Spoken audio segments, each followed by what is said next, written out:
Қазір мындағы рульді өзімен қайландырып алып, сумкамды ары қарай қойып жіберейін. Жұлдызай Исмаилова кезекті сапарына қамданып жатыр.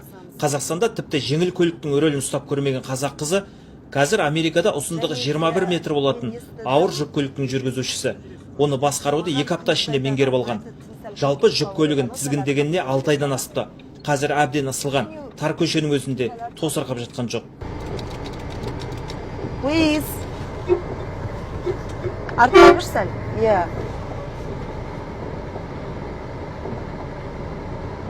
Be careful. Все, thank you. А то светофор ұрып кетуі мүмкін мына жерде мен.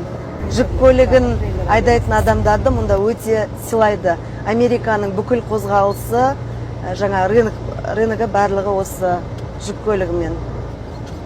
Америкалықтар құрметпен ғана емес, таңырқайда қарайтын жүргізушінің бірі Сымбат Кәрімбекова. Жасы небәрі 25-те. Жүк көлігін жүргізуді 1 жыл бұрын бастаған. Бірінші кезекте әрине орындықты реттеп алу керек. Себебі ең бастысы аяғы тежеуішке толық жетіп тұру тиіс. Менің бойым 1,55, я, салмағым да 45 килограмм. Негізінде трак десе, обычно көз алдына бір мужиктар елестейді. Ал мен сыртқы келбетіме қарайды да, бүкілі кәдімгідей тракста бар. Біздерде мысалы иногда 100 трак болуы мүмкін, иногда 200, 300, 400, иногда 500 трактық орындарда бар. Сол жерге барғанда мен былай түсіп, заправляться етіп, қайтадан отырғанша бүкілі қарап отырады маған.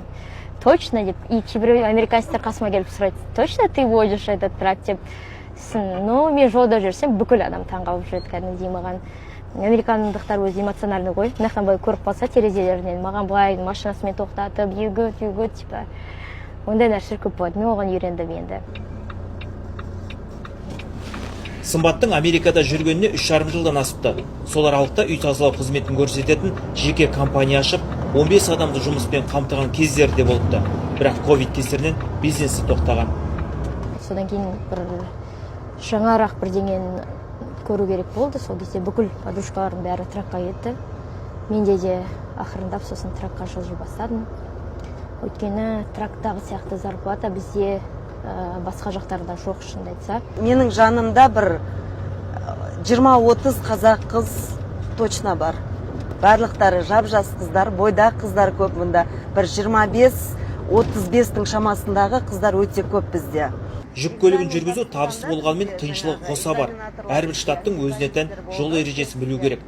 Оның үстіне апталап ұзақ жолға шығуға тура келеді. Ал тауарды уақытылы жеткізбесе, айлығы қысқарады. Жол азабымен қатар қауіпті аз емес. Сымбат алғашқы сапары кезінде Вайоминг штатында торнадоға тап болып, желдің екпіні 40 тонналық жүк көлігін шыр айналдырғаны әлі есімде дейді. Мен артында жатқан болатын, микроволновка, бүкіл нәрсе үстіме түсіп, аяғым былай спокойно жатқан болатын. И бүкіл азық-түлік шашылып, үстінде киімдер бәрі астан кестен шығып кетеді. Өйткені біз жолдан былай шығамыз да, былай трак 270 градусқа бұрылады. И крыльялары сынады. Иә. Америкада теміржол дамымаған, сондықтан тауардың 70% жүк көліктермен тасылады. Содан болар қазақ қыздары санаулы айдың ішінде Американы шарлап үлгеріпті. Өткенде есептедім, 45-44 штатта болдым. Бүкіл жерінде болдым, көрдім, биік таулардың да көрдім, төмен, білмем, көп көретін неше түрлі климаттық белгілердің барлығын көрдім. Трактың ішінде барлық жағдай жасалған.